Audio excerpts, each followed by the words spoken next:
초대하리라 하셨느니라. 아멘. 네. 오늘은 저희들이 네 번째 환상을 보려고 합니다. 네. 이 환상 또한도 유다 백성들의 회복을 말해주고 있습니다. 오늘 말씀에서는 이전의 말씀보다 하나님이 어떤 방식으로 그들을 회복시키실지, 하나님을 믿는 자들을 회복시켜 주시는지를 이야기해 줍니다. 오늘 말씀을 통하여서 그 회복을 소망하며 회복된 삶을 살아가는 성도님들 되시기 바랍니다. 오늘 환상은 법정의 모습을 빌어서 하나님의 회복에 대해 이야기를 하고 있습니다. 이 법정의 모습을 보면 하나님이 그 자리에 계시고 또한 천사와 사탄 그리고 여호수아가 있습니다. 재판을 받는 사람이 여호수아이고 사탄이 검사와 같은 역할로 지금 그를 기소하고 있고 하나님께서 판결을 내리시는 모습이라 보시면 됩니다. 여기 나오는 여호수아라는 인물은 포로 귀환이 이루어질 때 스룹바벨과 함께 맨 처음 유대 땅에 돌아온 사람 중 한 명으로 이 당시 대제사장직을 맡고 있던 사람입니다. 이 환상 가운데 다른 사람도 아닌 대제사장직을 맡고 있는 여호수아가 등장했다라는 것은 그의 대표성을 염두에 두고 등장을 시킨 것입니다. 즉, 이 환상은 여호수아 그 한 사람에 대한 이야기를 넘어서서 포로로 귀환한 그 공동체 전체를 두고 하는 이야기를 할 수 있습니다. 이 귀환한 공동체를 두고 지금 법정 다툼이 이뤄지고 있는 것입니다. 이 이야기가 어떤 판결로 끝나게 될지 우리 함께 살펴보도록 하겠습니다. 1절에 사탄이 여호수아를 대적한다라고 말을 합니다. 사탄은 지금 검사와 같은 역할로 여호수아의 잘못을 하나님께 아뢰고 그가 심판받아야 한다라고 말하고 있죠. 사탄이 기소하는 구체적인 내용은 나오지 않지만 2절과 3절에 보면 여호수아에게 문제가 있다는 것은 알 수 있습니다. 2절에 그는 불에서 꺼낸 거슬린 나무 같고, 그리고 3절에 그는 더러운 옷을 입고 있습니다. 2절에 불에서 꺼낸 거슬린 나무 같다라는 표현은 아모스서 4장 11절에 나오는 표현인데요. 우리 아모스 4장 11절 함께 읽어보도록 하겠습니다. 내가 너희 중에 성읍 무너뜨리기를 하나님인 내가 소돔과 고모라를 무너뜨린 같이 하였으므로 너희가 불붙는 가운데서 빼낸 나무 조각같이 되었으나 너희가 내게로 돌아오지 아니하였느니라. 여호와의 말씀이니라. 여기 말씀 보면 불붙는 가운데서 빼낸 나무 조각이 바로 이스라엘 백성을 표현을 하고 있는 것이죠. 스가랴에 나오는 것과 동일한 말입니다. 이 표현을 왜 사용한지를 보면 하나님께서 소돔과 고모라를 지금 심판하실 때 불로써 그들을 심판을 내리시죠. 그런데 그 불의 심판이 소돔과 고모라뿐만 아니라 지금 이스라엘 백성들 가운데도 내려졌음을 말해주고 있는 것입니다. 즉 여호수아를 대표로 하는 지금 이스라엘 백성들 또한도 그들 가운데 죄로 말미암아 하나님의 심판을 받았다라는 것을 말해주고 있는 것입니다. 지금 여호수아가 이스라엘 공동체가 죄를 지어 하나님의 심판을 받게 합당한 모습이라는 것입니다. 그리고 사탄은 이 여호수아가 더러운 옷을 입었다라고 또 말을 해줍니다. 이는 단순히 옷에 오물이 튀어서 더러워졌다라기보다는 상징적인 표현입니다. 여호수아는 대제사장으로서 특별한 옷을 입어야 했습니다. 출애굽기와 레위기에 보면 이 제사장이 입어야 하는 옷에 대한 규정이 있습니다. 제사장은 그들의 직분을 감당하기 위해서 그 명령에 따라 지어진 옷을 입어야 했습니다. 그 중에 한 말씀을 찾아보면 출애굽기 28장 2절 말씀인데요. 내 형 아론을 위하여 거룩한 옷을 지어 영화롭고 아름답게 할지니 라고 말을 합니다. 제사장이 입어야 할 옷은 거룩한 옷 그리고 영화롭고 아름답게 지어진 옷이어야 합니다.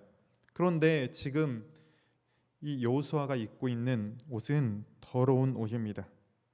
즉 하나님께서 맡기신 그 제사장의 직분을 온전히 감당하지 못하는 상황 가운데 있는 것입니다. 그리고 우리는 그러한 상황, 그러한 일이 벌어진 이유가 다른 어떤 것이 아니라 죄 때문이라는 것을 알고 있습니다. 죄로 말미암아서 거룩해야 할 옷이 더러워졌습니다. 자, 지금 사탄이 하나님 앞에 여호수아를 고발하는 이유, 유대 공동체를 대표하는 여호수아를 고발하는 이유가 무엇인가요? 하나님께서 맡겨주신 그 일들을 온전히 감당하지 못할 더러운 상태, 그가 죄를 지어서 지금 더러운 상태에 있다라는 것입니다. 지금 그런 여호수아를 사탄이 잡아와 하나님 앞에 지금 그의 죄를 고발하고 있는 모습인 것입니다. 이것을 다시 정리해 보자면, 지금 사탄이 여호수아를 하나님 앞에 고발하는데, 사탄이 여호수아를 억울한 누명을 씌워서 고발하는 게 아닙니다. 그가 저질렀던 분명한 잘못들, 그 사실, 팩트를 가져와서 지적하고 있는 것이고, 재판장에게 그 잘못한 것들에 대한 판결을 내려달라고 하고 있는 것입니다. 자, 그럼 여기에서 재판장은 어떠한 판결을 내려야 할까요? 증거에 입각해서 옳게 판결을 내리면 되죠. 그럼 재판장이신 하나님께서 이 여호수아를 어떠한 판결을 내리시는지 함께 살펴보도록 하겠습니다. 먼저 2절 말씀인데요. 우리 2절 말씀 다시 한번 읽어보도록 하겠습니다. 여호와께서 사탄에게 이르시되 사탄아 여호와께서 너를 책망하노라. 예루살렘을 택한 여호와께서 너를 책망하노라. 이는 불에서 꺼낸 그슬린 나무가 아니냐 하실 때, 잘못을 저지른 증거가 명확한 여호수아를 놔두고 지금 사탄을 책망하고 계십니다. 여호와께서 너를 책망하노라, 이 표현을 2번이나 사용하며 하나님의 뜻을 명확히 밝혀주고 있습니다. 여호수아를 책망하지 않으시고 오히려 사탄을 책망하신 하나님, 그 이유 또한도 2절에 나오는데 예루살렘을 택한 하나님이시기 때문입니다. 예루살렘을 택했다는 것, 하나님께서 지금 그를 사랑하신다는 것입니다. 이 스가랴, 저희들이 살펴보는 이 스가랴서 다음에 나오는 말라기서가 있죠. 이 말라기서를 보면 스가랴와 비슷한 시기를 배경으로 쓰여졌음을 알 수 있습니다. 그런데 이 말라기에 보면 하나님과 유대 백성들 간에 6가지 논쟁이 나옵니다. 그중 첫 번째 논쟁이 하나님의 사랑에 관한 논쟁입니다. 하나님은 유다 백성들을 향하여서 내가 너희를 사랑한다라고 말을 하시지만, 백성들은 그 하나님의 사랑을 느낄 수 없어서 하나님이 우리를 어떻게 사랑했느냐라고 그 하나님 앞에 반문을 합니다. 그러자 하나님께서 꺼내시는 이야기가 에서와 야곱의 이야기입니다. 하나님이 야곱은 택하시고 에서는 택하시지 않은 그 사건, 그 택함이 바로 하나님의 사랑을 나타내고 있다라고 말을 해줍니다. 하나님의 선택은 그들이 어떤 조건도 갖춰지지 않았을 때 이루어졌습니다. 그들이 어머니의 배에 있을 때 하나님께서 야곱을 택하셨던 것이죠. 아무런 비교 조건도 없는 상황 가운데 하나님은 야곱을 택하셨습니다. 야곱이 잘나서 어떤 뛰어난 면이 있어서가 아닙니다. 우리는 알 수 없는 그 하나님의 주권적인 뜻에 있습니다. 아무런 이유 없이 선택받아 구원을 받은 것, 하나님의 은혜이고 하나님의 사랑이죠. 하나님은 이렇듯 자신의 사랑을 자신의 택함을 통하여서 드러내십니다. 그렇게 오늘 말씀에 하나님의 택함을 받은, 하나님의 사랑을 받은 그 여호수아는 사탄의 고발을 당하며 하나님의 그 심판을 받을 자리에 있을 자가 아닌 것입니다. 그래서 하나님은 그를 그 자리에 그냥 두지 않으시고 그 상태로 놔두지 않으시고 행동을 하십니다. 하나님이 행동하시는 모습이 4절과 5절 말씀에 있는데요. 우리 4절 5절 함께 읽어보도록 하겠습니다. 여호와께서 자기 앞에 선 자들에게 명령하사 그 더러운 옷을 벗기라 하시고 또 여호수아에게 이르시되 내가 내 죄악을 제거하여 버렸으니 내게 아름다운 옷을 입히리라 하시기로 내가 말하되 정결한 관을 그의 머리에 씌우소서 하매 곧 정결한 관을 그 머리에 씌우며 옷을 입히고 여호와의 천사는 곁에 섰더라. 여호수아의 더러운 옷을 벗기고 아름다운 옷을 입혀 주셨습니다. 그리고 정결한 관 또한 씌워주시죠. 출애굽기에서 말하는 제사장이 입기에 합당한 옷을 지금 입혀주신 것입니다. 이 옷을 갈아피워주는 행동을 두고 4절에 내 죄악을 제거하여 버렸다라고 말씀하십니다. 여기 사용된 제거하여 버렸다라는 히브리어 단어가 아바르라는 단어인데 출애굽기에서 하나님이 애굽에 내리신 10번째 재앙 때에 이 단어가 사용이 됩니다. 하나님께서 10번째 재앙을 내리시기 전에 이스라엘 사람들에게 문임방과 문설주에 어린 양의 피를 바르도록 명하셨죠. 그리고 그 명령에 따라서 피를 바른 집은 그 하나님의 심판에서 죽음에서 넘어갈 수 있었습니다. 이 넘어갔다라는 단어가 아바르입니다. 여기 나오는 스가랴서에 나오는 제거하여 버렸다라는 단어와 동일한 것입니다. 즉 하나님께서 지금 이 환상 옷을 갈아입혀 주시고 간을 씌워 주신 것을 통하여서 그를 심판하지 않으시고 그의 죄를 그냥 넘어가셨다라고 말씀해 주시는 것이죠. 오히려 아름다운 옷을 입히고 간을 씌워 주심으로 말미암아 하나님께서 그와 이제 새로운 관계를 맺겠다라는 것입니다.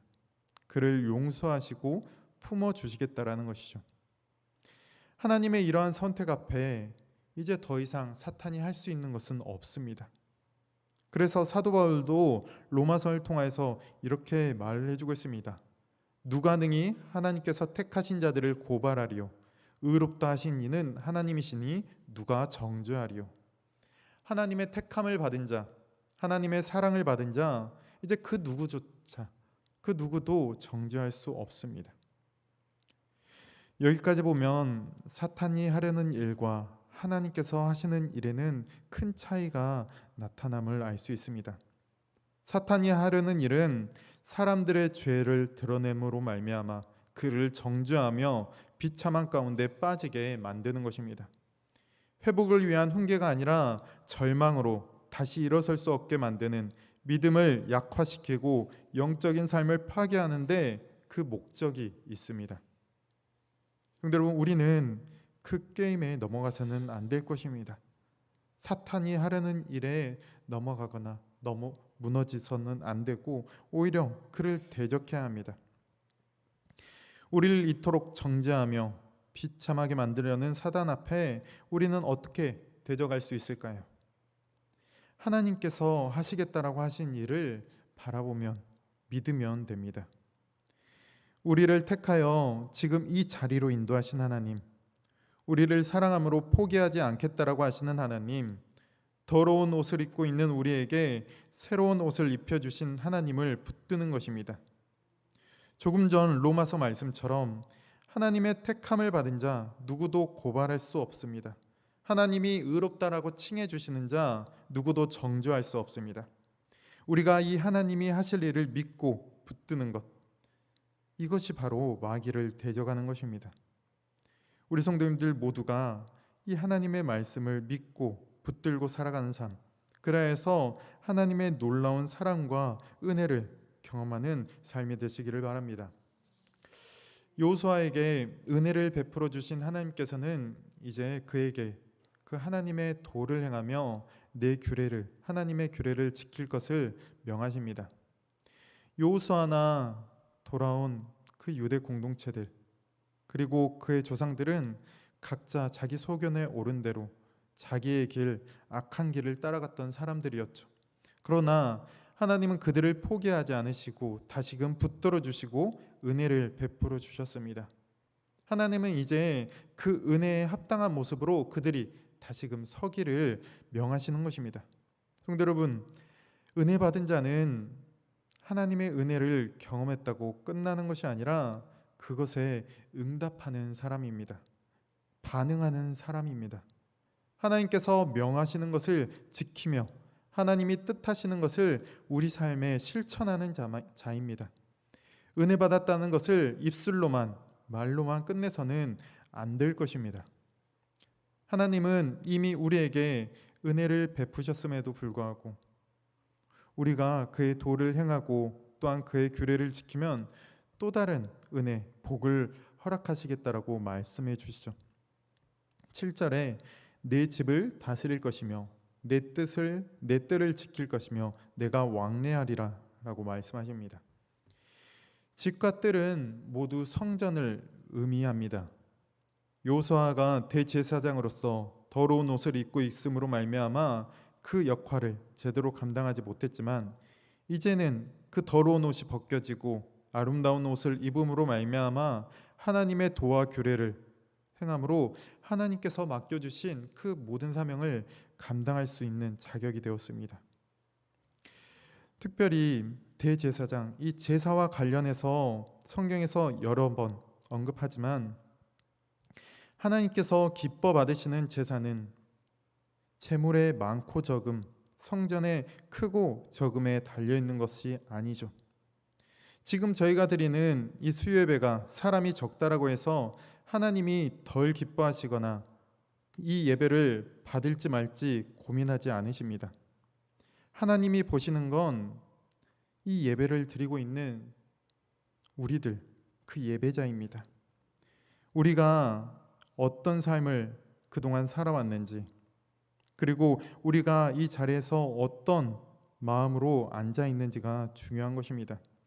우리가 지금 이 자리 통회하는 심령으로 나와 있다면, 그리고 우리 삶이 완벽할 수는 없지만 하나님의 도를 행하고 규례를 지키려는 모습으로 살아왔다면 하나님은 지금 우리가 드리는 이 예배를 기뻐 받아주실 것입니다. 하나님께서 그러한 복을 지금 허락하겠다라고 말씀해 주시는 것입니다. 지금 그 말씀을 해주시고 또 한 가지, 여기 섰는 자들 가운데 왕래하겠다라는 말씀도 해주시죠. 지금 이 자리, 스가랴가 보고 있는 이 환상 가운데 있는 사람들, 하나님이 계시고 천사들이 있습니다. 그 자리에 요수아가 자유롭게 왕래할 수 있다라는 것, 이전과는 달리 하나님과 더욱더 친밀한 교제의 관계를 맺을 수 있다라는 그런 의미의 말을 해주는 것입니다. 다른 무엇으로 이러한 일이 가능한 것이 아니라 하나님의 은혜 가운데서, 그리고 그의 도를 행하고 규례를 지키는 가운데서 그 일들을 이룰 수 있는 것입니다. 그렇게 이제 그들이 해야 될 일, 우리가 해야 될 일은 하나님과 친밀한 관계, 계속된 교류를 하기 위해서는 그 은혜를 힘입어 하나님께서 말씀하신 것들을 지켜 나가야 하는 것입니다. 이제 마지막 8절에서부터는 종말론의 의미를 담고 있는 예언의 말씀을 해주십니다. 너와 내 동료들, 여호수아와 그 동료들을 말을 합니다. 즉 제사장들을 염두에 두고 이야기를 하는 것인데, 이들이 예표의 사람들이라고 말을 합니다. 예표란 앞으로 일어날 일에 대한 징조를 말하는데, 제사장들이 앞으로 일어날 어떤 사건과 연결이 되어 있다라는 것이죠. 제사장들이 하는 일들을 생각해 보면 그게 뭘 말하는지 짐작하기 어렵지 않습니다. 즉 제사를 통한 죄사함과 관련된 일일 것이고, 이는 뒤에 나오는 스가랴서 말씀을 통해 보면 메시아를 통한 죄사함을 말해줌을 알 수 있습니다. 그래서 8절 뒤에 보면 내 종 싹을 나게 하리라 라고 말합니다.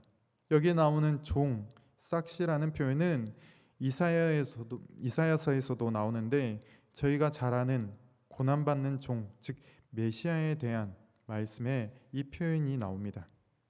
이사야 52장 13절 14절 말씀인데요, 우리 함께 읽어보도록 하겠습니다. 보라, 내 종이 형통하리니 받들어 높이 들려서 지극히 존귀하게 되리라.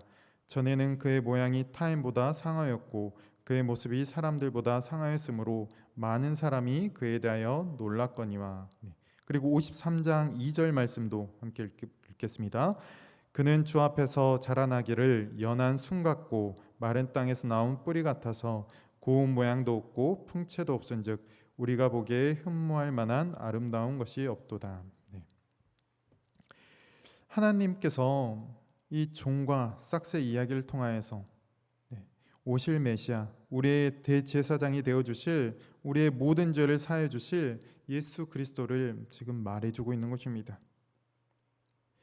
9절에서도 돌에 관한 이야기를 하는데, 이 돌은 제사장 앞에 세워진 돌, 즉 대제사장이 입는 흉패에 달린 보석을 이야기하는 것으로 대제사장 되시는 메시아에 대하여 말을 하는 것입니다. 그런데 그 돌에 또 7눈이 있습니다. 이 7눈이 의미하는 것은 스가랴 4장 10절과 연결되었는데요. 온 세상에 두루 다니는 여호와의 눈을 의미하는 것입니다. 즉 7눈은 온 땅을 두루 살피시며 어느 하나도 놓치지 않겠다라는 것을 말해주죠. 메시아 사역을 통하여서 구원할 자를 하나도 놓지 않고 보겠다라는 것입니다. 또한 이와 동일한 의미의 표현이 뒤에 나오는데 새길 것을 새기겠다라고 말합니다. 하나님께서 돌에 그 이름을 새기겠다라고 말씀하시는 것이죠. 돌에 그 이름을 새김으로 말미암아서 그 이름을 잊지 않으시고 기억하시고 구원하시겠다라는 것을 지금 상징적으로 보여주고 있는 것입니다.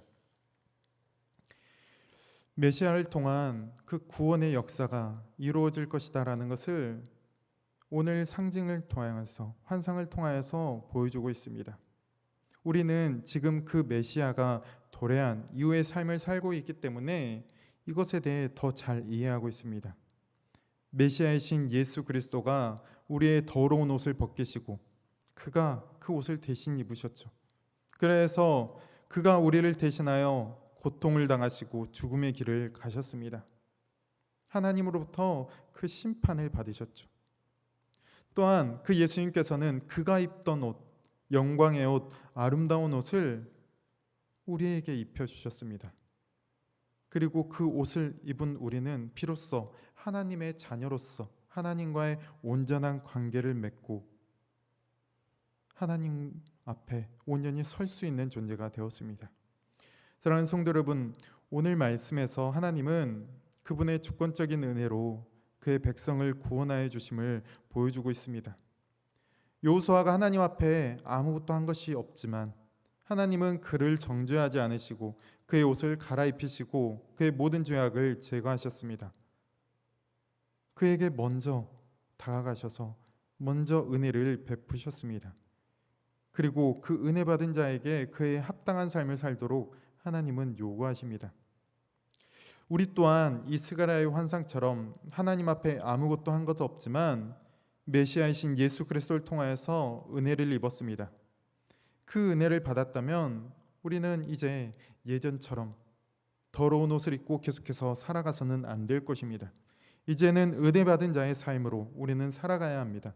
예수 그리스도의 옷을 입은 자로 살아가야 합니다. 우리는 죄악과 실패의 영향 아래 때론 침묵하며 때론 자제할 수 있지만 하나님은 그런 우리를 패하거나 버리시지 않습니다. 우리를 계속해서 찾아오시고 우리를 자비로 긍휼로 돌봐주십니다. 우리에게 새로운 옷을 입히시고 우리에게 새로운 사명과 기회를 주십니다. 여러분 성도 여러분, 그 하나님의 은혜와 도우심 가운데 하나님의 놀라운 은혜 역사를 살아내시기 바랍니다. 그래서 하나님께서 뜻하시는 바 그 하나님 나라에 살아가는 하나님과의 온전한 관계를 맺는 우리 영천교회 성도님들이 되시기를 간절히 소망합니다. 이 시간 찬송가